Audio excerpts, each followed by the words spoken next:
Now, friends, as we come today to this 34th chapter, you'll notice it, and I trust that those of you going through with us will read along as you go.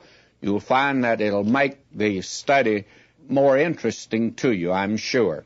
You will wonder how in the world it could ever have any application for us today, and yet all Scripture is profitable, and this Scripture is also.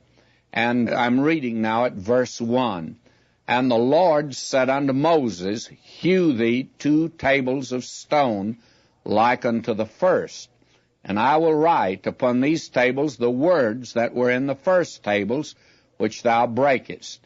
And be ready in the morning, and come up in the morning unto Mount Sinai, and present thyself there to me in the top of the mount.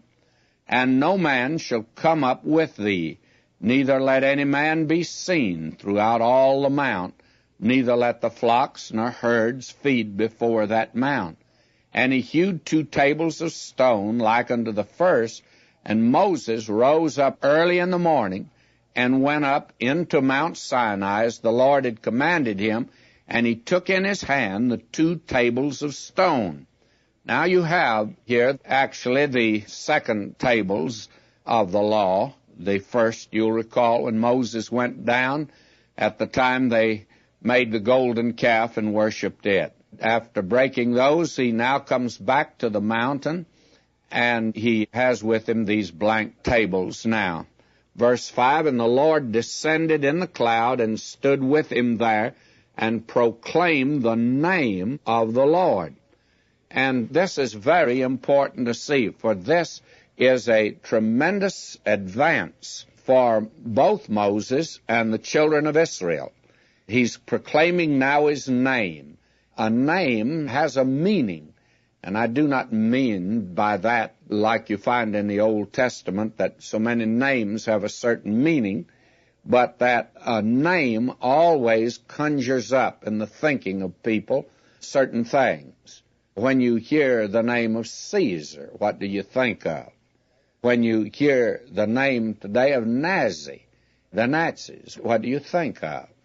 What do you think of when you hear the name Egypt or the name Israel?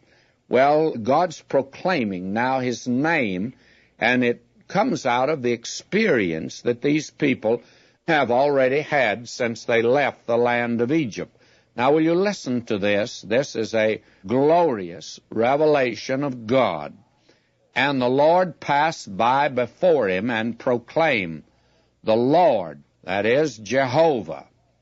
And now he says, Jehovah God, merciful and gracious, long-suffering and abundant in goodness and truth, keeping mercy for thousands, forgiving iniquity and transgression and sin, and that will by no means clear the guilty.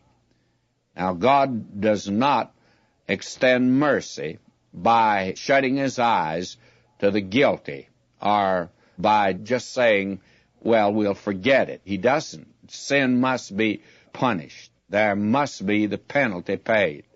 And he by no means clears the guilty. But what happens? He's keeping mercy, and he forgives iniquity. And how does he do it? Well, because a sacrifice has been provided. And every sacrifice they made in that day didn't take away sin, but it pointed to the one who did when he came 1900 years ago. So this is still a marvelous revelation of God.